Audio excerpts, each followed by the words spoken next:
in Stoic Men Tribe. Today we're tapping into a powerful truth, a moment of inner strength, sharp clarity, and timeless wisdom. Don't skip any part of this video. Share your thoughts in the comment. Please do us a favor by hitting the subscribe button, like and turn on notifications, so you never miss an update. The truth doesn't care for comfort. It cares for clarity. You're not going to enjoy hearing this. Let's be honest. Very few people ever do. Because truth doesn't arrive gently. It doesn't send a warning text. It doesn't knock softly and ask if this is a good time. No, truth barges in like a storm you didn't prepare for. It flips over everything neat and orderly in your mind. Doesn't care if you're tired, if you're not ready, if you've been avoiding it for years. It shows up raw, unedited, cold in its honesty. And you will want to run. You'll want to push it away, wrap it in softer language, or distract yourself with the noise of everything else. Work, social media, conversations that lead nowhere. You'll convince yourself you just need more time. You'll convince yourself it's not really true. You'll hide behind justifications, reframe the story so that you remain the victim or the hero. Because anything feels safer than facing what's real. And yet, truth doesn't care for safety. It's not designed to coddle. It's designed to cut. To separate what's real from what's illusion. To burn away the lies you've told yourself so many times that they've become comfortable. If this resonates with you, share your thoughts in the comments. Don't forget to like and subscribe. Turn on notifications so you never miss an update. See, truth is not polite. It doesn't flatter your ego. It doesn't hold your hand through delusion. It stares straight through you, stripping away everything that isn't honest. And yes, it hurts. It hurts to admit you've been wrong. It hurts to realize you've been pretending. It hurts to see that you've settled for less, or betrayed yourself in ways that were subtle, quiet, and constant. But here's the thing. That pain, it's not punishment. It's purification. It's the friction that creates freedom. Because you cannot be free while living inside a lie. You cannot grow if you're still wearing the mask. You cannot heal if you won't even name the wound. The truth doesn't show up to destroy you. It shows up to awaken you. It doesn't care about your comfort. It cares about your liberation. It will disrupt your plans. It will ruin your narratives. It will wreck your illusions of control. But it will also give you something far greater. Clarity, integrity, power, peace. Because once you stop running from it, once you stand still long enough to look it in the eye, you realize it's not your enemy. It's your mirror. And it's been waiting for you to come home to yourself. So no, you may not like the truth. You may fight it, deny it, blame others for it. But eventually, you'll have to face it. And when you do, you'll see that the truth was never trying to hurt you. It was trying to unburden you, to unchain you from everything false, to guide you back to what's real. The truth doesn't come to please you. It comes to free you. And the sooner you let it, the sooner you can stop surviving and start living. The truth isn't here to comfort you. It doesn't arrive with soothing words or gentle reassurances.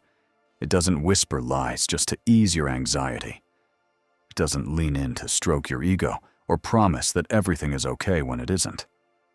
No, the truth isn't soft-spoken or sentimental.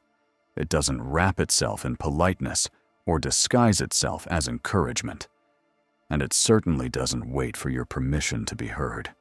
It doesn't check your calendar to see if now is a good time. It doesn't care how emotionally prepared you are. It doesn't knock politely and say, "I'll come back when you feel strong enough." Because the truth doesn't operate on your schedule. It doesn't revolve around your moods. It doesn't shape itself to fit your preferences. The truth just is, immovable, unchanging, indifferent to how you feel about it. It stands tall like a mountain. Whether you climb it or ignore it is your choice, but it's not going anywhere. And when it shows up, it doesn't ask for applause. It asks for your attention. It doesn't care whether you're ready to hear it, because readiness is a luxury that fear will always delay. And if you keep closing the door on it, if you keep pretending you didn't see it, or numbing yourself just enough to forget it's there, you may feel temporary relief, but that relief is rented, and the cost is high, because until you face it, you'll continue living inside carefully constructed illusions. Illusions that feel safe, yes, but only because they're familiar, not because they're true. You'll keep recycling the same tired stories, ones that protect your pride, but paralyze your progress. Ones that justify your patterns, but slowly erode your purpose. You'll tell yourself you're fine, even though something deep within you keeps whispering, this isn't it. And maybe, just maybe, you've gotten so good at performing the part, at pretending to be okay, that you've forgotten what real honesty with yourself even sounds like. But here's what's waiting on the other side of your resistance: clarity, simplicity, liberation, a life no longer dictated by denial. Because when you finally stop running, when you stop trying to edit the truth to make it more bearable, something powerful happens. The illusion begins to dissolve. The weight begins to lift, and you start to see yourself clearly, maybe for the first time in years. So ask yourself, will you keep choosing the false sense of safety that comes with avoidance? Or will you be brave enough to open the door, to welcome the truth, not because it's easy, but because it's real, because you can't become who you were meant to be while clinging to who you're pretending to be. And the truth, the one you've been avoiding, isn't trying to shame you. It's trying to set you free. There's a strange kind of safety in lies, not because they heal you, but because they know how to soothe you, at least for a while. They tuck you in with familiar words, wrap you in stories that feel warm but are hollow. They whisper what you want to hear, that you're fine as you are, that nothing needs to change, that the discomfort you feel is just a phase, not a signal. And so you stay, in the lie, in the illusion, in the version of life that feels just secure enough to numb the ache, but never honest enough to bring peace. Because here's the quiet truth: false comfort is easy, but it comes at a cost. And that cost is your peace, your real peace, the kind that lives in your bones, the kind that doesn't need validation or applause, the kind that only grows when your life finally aligns with your truth. You see, the truth isn't warm and fuzzy. It's rarely the answer your ego wants. It doesn't flatter. It doesn't indulge your need to be right. In fact, truth has a habit of pointing a light right into the corners of your life you've carefully kept hidden. And that's why it's uncomfortable, not because it's cruel, but because it doesn't play along with the script you've written to survive. It doesn't care for the polished version of you that you've presented to the world, the one that's been shaped by approval, by fear, by the desire to fit in. Truth doesn't nod politely at the stories you've used to make sense of your pain. It interrupts them. It cuts through the performance. It confronts you with the dissonance between your soul and your habits. It forces you to pause and ask, who am I really? Beneath the image, beneath the defense mechanisms, beneath the expectations I've inherited but never questioned. And when that question lands, it can feel like an earthquake, because most of us have built our lives on carefully crafted versions of ourselves, versions designed to protect us from rejection, failure, judgment, or abandonment. But those versions aren't the full story. And deep down, you know that. You feel the friction. You hear the silent tension that lives in your chest. You sense the distance between the life you're living and the life you're quietly longing for. That distance is the truth, pulling at you, not to punish you, but to invite you home. And until you confront it, until you sit in the discomfort it brings, you will continue to feel like something is missing, even if everything looks okay on the surface. Because living a lie can create comfort, yes, but only the truth can give you peace. And peace, real peace, is what your soul is really after. But here's the strange paradox life keeps teaching us. The things that feel like they're breaking us in the moment often turn out to be the very things that build us in the end. Pain, when faced directly, becomes a kind of power. Not the loud, external kind that flexes or dominates, but the quiet kind, the grounded kind, the kind that settles into your bones and says, "I've walked through fire, and I'm still standing." See, growth doesn't always feel like expansion at first. Sometimes it feels like collapse, like everything you thought you knew is crumbling, like the ground beneath your identity is giving way, like grief, like loss, like fear pressing against your chest. But buried inside that pain is something sacred, an invitation to see clearly, to stop running, to shed the weight of your old self. And sometimes, the most courageous thing you'll ever do is tell yourself the truth, even when your hands are trembling, even when your voice shakes, even when every part of your ego is begging you to look away.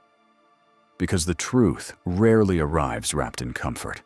It doesn't flatter, it doesn't coddle, it reveals, it strips, it exposes. But in doing so, it liberates. Let me tell you a story. There was once a woman who lived in a house full of mirrors. She didn't know it at first. She thought she was surrounded by windows. Each day she looked outward, thinking she was seeing the world. But really, she was just seeing a version of herself reflected back.